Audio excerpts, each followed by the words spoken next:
صباح الهنا والسرور على كل متابعينا الكرام. انا موجوده هنا في منطقه بحري عند القلعه. عايزين نشوف ايه التفاصيل والحاجات الكتير اللي نتكلم عليها مع بعض. تعالوا اتفرجوا معايا على الفيو الخطير ده وشوفوا بقى الاسعار واعرفوا حاجات كتير على احلى الاماكن في اسكندريه. وفسحه لازم شتاء او صيف نيجي ونتفرج على المعالم الاثريه الموجوده في اسكندريه. هنا كده مطعم زفير من الاماكن المميزه جدا لمأكولات الاسماك، وكمان المدخل بقى هنا، وهنا النادي البحري اليوناني. عايزه اقول لكم الممشى هم قافلين، في رسوم تيكت لدخول السيارات، ولكن الاحلى بقى والمتعه مع المشي. في ناس كتير قوي هنا بتصور. ده كده كوبري، اعمل لكم كده زوم شويه.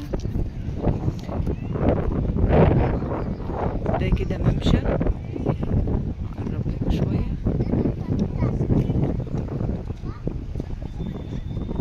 طبعا منطقه بحري لو انتوا جايين في مواصلتين، لو انتوا جايين بالاتوبيس القطر الكبير، هي من احلى واجمل الاماكن. ده الممشى، الناس كلها طبعا بقى داخله تتمشى، وفي هنا مركب نقدر ناخد مركب.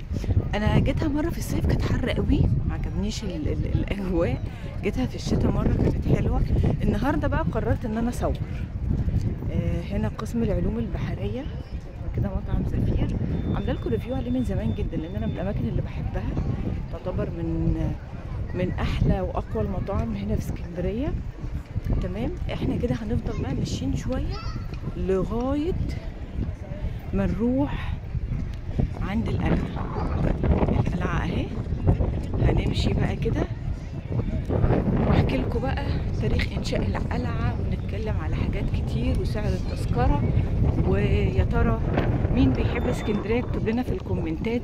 ومين جه هنا من كام سنه؟ ومين حاسس بتغيير كبير قوي قوي بعد تطوير اسكندريه؟ جمال الميه حيث الهدوء. تمام، بساطة الرحلات كلها بروجرامها لازم يكون في القلعه.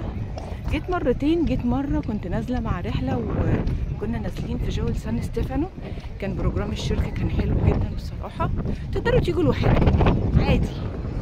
هنا كمان متحف الاحياء المائيه، بنقطع تيكت وندخل. جنبها المعهد القومي لعلوم البحار والمصايد. ويلا بينا نقطع التيكت وندخل. يرجع تاريخ إنشاء قلعة قايتباي لسنة 882، وتعد من الآثار الموجودة بالإسكندرية، وهي من أهم الآثار اللي تقع بالقرب من ميدان المساجد في منطقة الأنفوشي حاليا، وتقع في نهاية لسان أرضي يمتد غربي ميناء الإسكندرية الشرقي، وبناها أو بنيت على أنقاض فنار الإسكندرية القديم، وأنشأها السلطان الملك الأشرف أبو النصر سيف الدين قايتباي الظاهري، وتعد من أجمل الأماكن السياحية بمدينة الإسكندرية. وزي ما انتوا شايفين كل الناس موجودة هناك عشان تدخل، وفي أسرار كتير هتعرفوها على تيكت التذكرة وسعرها. سعر التذكرة للطلاب 30 جنيه للطالب لو معاه كارنيه الجامعة أو لو هو طالب مدرسي. نيجي بقى للسعر للفرد العادي وهو 60 جنيه.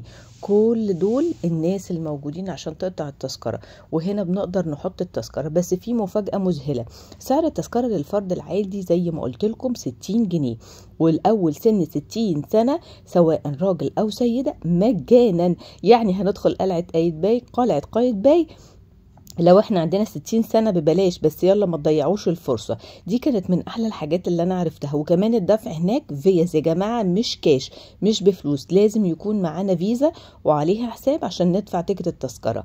عايزين ندخل بقى هنا نتفرج على جمال وحلاوة الاجواء والشمس والآثار الجميلة، وعلم مصر مرفوع على القلعة، ونظافة. الحمامات نظيفة جدا، وطبعا فيها كثافة عالية. سعر التذكرة للناس الأجانب 200 جنيه مصري. يعني عايزة أقول لكم إحنا بالنسبة لنا كمصريين لازم نستمتع بالأماكن الحلوة دي. كل الناس جاية هنا علشان تتفسح وتشوف الأثر القديم الموجود في مدينة الإسكندرية، وهو من أحلى وأجمل الأماكن، ونقدر نقضي فيه وقت لطيف جدا ونتصور صور. ولها تاريخ عميق جدا قلعة قايتباي، وهندخل مع بعض ونشوف الغرف ونشوف كل حاجة في المكان. طبعا كان لازم اخد صورة اوريكم ان المكان حلو قوي، وكنت سعيدة جدا جدا وانا النهاردة جاية والشمس طالعة وبقول ما احلاك يا بلدي. هنا دخلنا على الخريطة بتاعت قلعة قايتباي. وكمان عايزة احكي لكم ان انا شفت ناس اجانب كتير قوي، وقعدت اتكلم مع جنسيات كتير، وكلهم كانوا مبهورين بعبق التاريخ، لان القلعة مبنية من الحجر الجيري وما زالت بيتم دايما ترميمها حتى تشوفوها على هذا المنظر والمشهد الجميل ده. هنا الناس كلها بتبدأ تدخل القلعة وبتبدأ ان هي تتفرج وتشوف قد ايه الغرف كانت معمولة للجنود للحراسة، وطبعا في حرس وامن حاليا جوه القلعة علشان يأمنها ويأمن السياح والأجانب الموجودين. هنا بقى بدأت اخد بالكاميرا كده بعض اللقطات ليكو والصور كده، وبدأت اشوف قد ايه عبق التاريخ الموجود في المكان، قد ايه ممتع. حسيت بالفخر ساعتها قوي ان احنا كمصريين عندنا تاريخ قديم، حتى لو عدى عليه الزمن ما زال الجدران بتحكي تاريخ مصر وتاريخ انشاء القلعة في كل مكان يتحكى عنه. عايزه اقول لكم على حاجة كمان مهمة جدا، وانتوا داخلين بتعدوا على ممر بتحطوا فيه التيكت الكترونيا وتقدروا تدخلوا القلعة بعدها.